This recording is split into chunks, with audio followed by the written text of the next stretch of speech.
এই রোডের যে বেহাল দশা, যে পরিমাণ ধুলা উড়ে, বর্তমান আমার বাসাও রোডের সঙ্গে, আমার বাসায় দরজা জানালা খোলা পর্যন্ত মুশকিল হয়ে গেছে। বাসা থেকে বেরো হতে পারছি না এই রাস্তার এই অবস্থা, এবং কাস্টমারও আসতে দ্বিধার মধ্যে পড়তেছে যে হলো যে এত ধুলাবালির মধ্যে কিভাবে বেরোবে।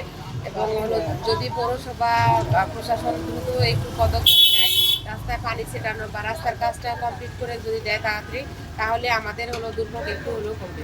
শহরে যেভাবে ধুলাবালু বাড়তেছে, এর ফলে আমাদের জনজীবনের দুর্ভোগটা বাড়তেছে। আমরা চাই 94% চিনিযুক্ত অরেঞ্জ ড্রিঙ্কস না, নিন জিরো ক্যাল অরেঞ্জ ড্রিঙ্ক পাউডার। শহরের মাঝ দিয়ে যে বালু ট্রাক বা ট্রাক্টরগুলো যাচ্ছে, এগুলো যথাযথ ব্যবস্থা গ্রহণ করা হোক। ধুলার কারণে আমাদের জীবনে একবারে অতিষ্ঠ হয়ে গেছে। আমরা কাজ করতে প্রতিদিনেই আমরা রোগে ভুগতেছি, প্রতিদিনই জ্বর সর্দি আমাদের লেগেই আছে।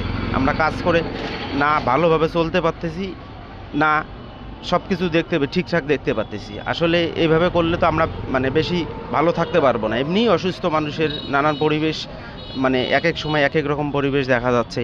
এই ঠান্ডা, এই গরম, তার মধ্যে আবার এই এত ধুলাবালু, এত কিছু, খেয়ে একবারেই অনেক অসুস্থ। যেটা বলা না, এমনিতেই অসুস্থ, আরও ধুলা খাইতে খাইতে আরও বেশি অসুস্থ। রাস্তার ধুলাবালিতে নানা কাশি সর্দি কারো নানান সমস্যা থাকে, এগুলোতে আরও বেশি সুযোগ পড়ে যায়।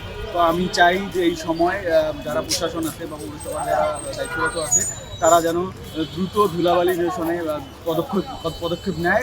মেইন শহরের ভিতর দিয়ে যখন তখন দিনে দুপুরে যখন তখন বালু ভর্তি ট্রাক সমানে যাচ্ছে আসতেছে, এর মধ্যে দিয়ে বালু ছিটে আমাদের চোখে মুখে পড়ে। আমরা অনেক সময় ঝাপসা দেখি।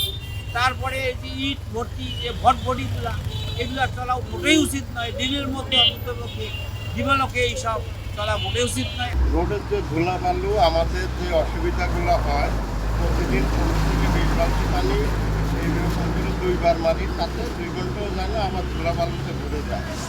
এইগুলো মানুষের যদি পৌরসভার মাধ্যমে পানিগুলো দিত, মানুষের উপকার হইত। আর এই ধুলাবালুর কারণে আমাদের হাসি কাশি সর্দি নানান সমস্যা হয়। এত প্রতিকূলতার মধ্যেও আমাদের এই কাজগুলো করা লাগে, আমাদের জীবিকা নির্বাহের প্রয়োজন। বেহাল অবস্থা। আমরা চাইতেছি যে যদি এই ধুলেবালার কারণে পৌরসভা থেকে যে গাড়িগুলো আসে যদি একটু পানি ছিটাইতো, তারপরে আমরা একটু হলেও ভালো স্বস্তিতে থাকতে পাইতাম অন্তত। আর এখন যে ধুলা, গাড়ি গেলে নাকের মুখে ধুলা ঢুকে, বেহাল অবস্থা। বৈষয়িক উষ্ণতা বৃদ্ধি, এই যে তাপমাত্রা বৃদ্ধি হচ্ছে, এই কারণে শিশুরা রোগে আক্রান্ত হচ্ছে। পাশাপাশি উন্নয়নমূলক কর্মকাণ্ডের কারণে বাতাসে ধুলাবালির পরিমাণ অনেক বেড়ে যাচ্ছে, অর্থাৎ বায়ু দূষণ হচ্ছে। এদিকে সমানে বৃক্ষ নিধন চলতেছে, যার ফলে আমাদের দেশে শিশুরা বিভিন্ন বায়ু দূষণজনিত বা শ্বাসজনিত রোগে আক্রান্ত হচ্ছে, যেমন ঘন ঘন নিউমোনিয়া, ব্রঙ্কিওলাইটিস এবং অ্যাজমাতে আক্রান্ত হচ্ছে। আমি আমার শিশুর অভিভাবকদেরকে আহ্বান জানাবো, তারা যেন এই ব্যাপারটা খেয়াল করে, বাচ্চাকে ধুলাবালিযুক্ত স্থানে যেন নিয়ে না যায় এবং ওদেরকে সময় অনুযায়ী যেন টিকা প্রদান করা হয়। আর কোনো সমস্যা হলে তারা শিশু চিকিৎসকের কাছে নিয়ে আসবে।